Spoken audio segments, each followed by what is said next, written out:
सासू से अरजिया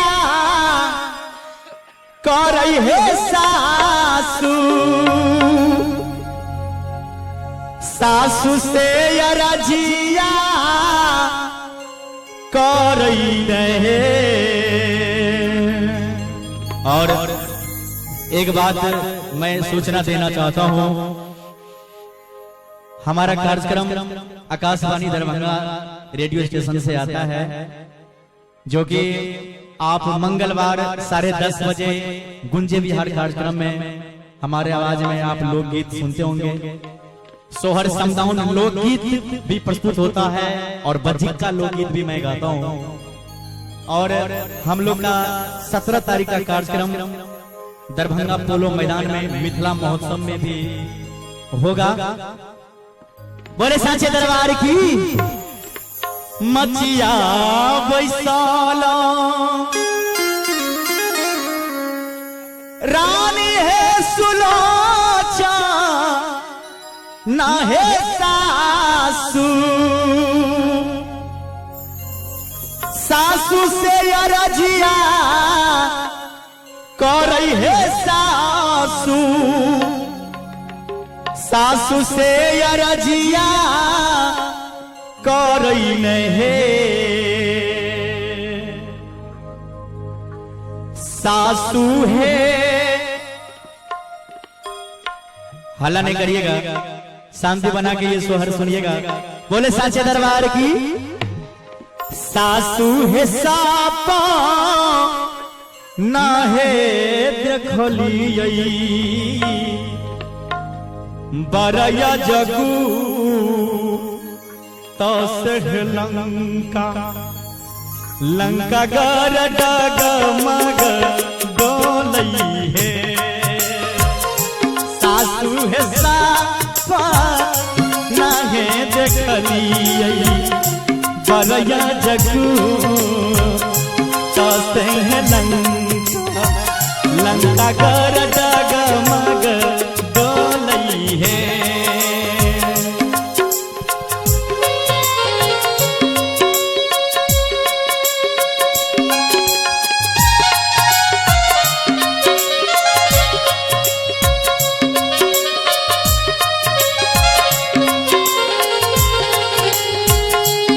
हे भगवान,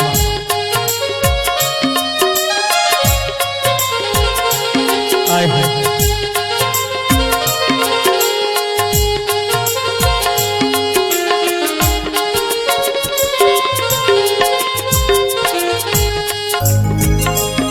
धन्यवाद। सेतु है बांधा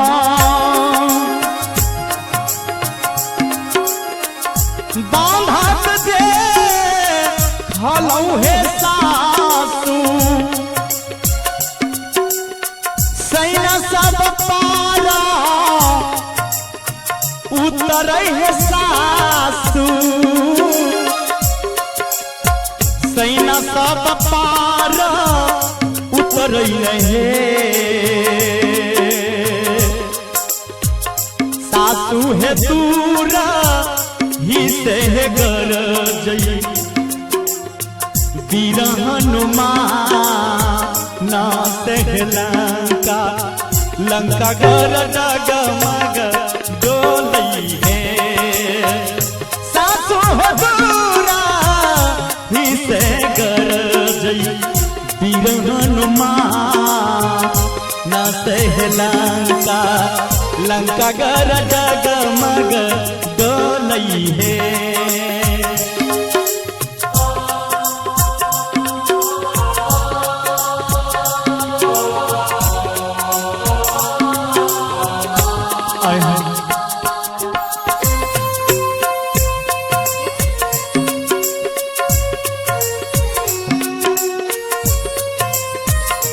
जय जय।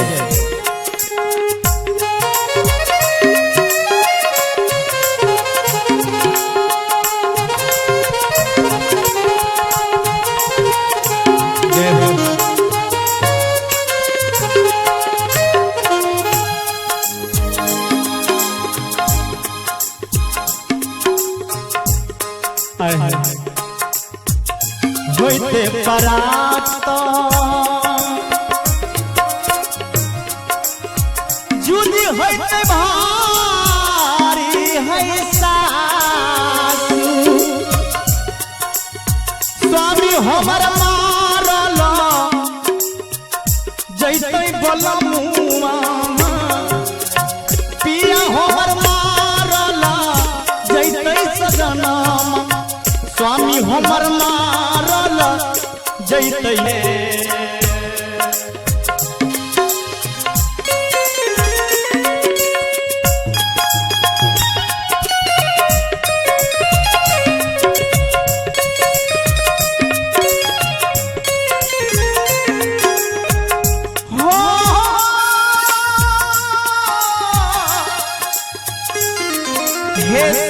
सासु स्वामी हमर मारल जैते बलमुआ पिया हमर मारल जैते सजनवा पिया हमर मारल जैते नहीं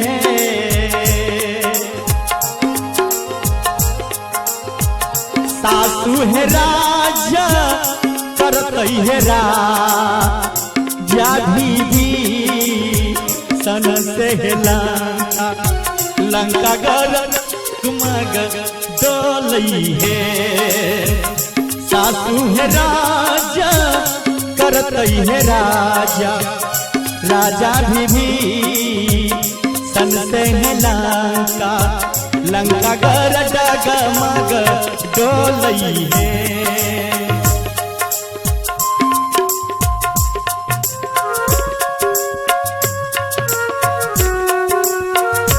जय जय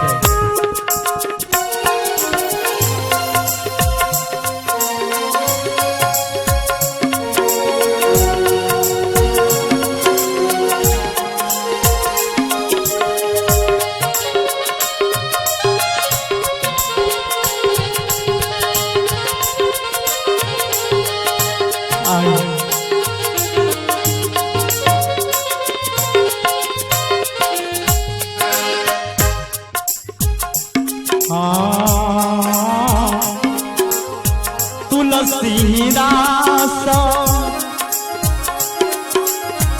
कभू सोहर वाला ने गाबी गाबी के सुना वाला है गाबी गाबी के सुना वाला नहीं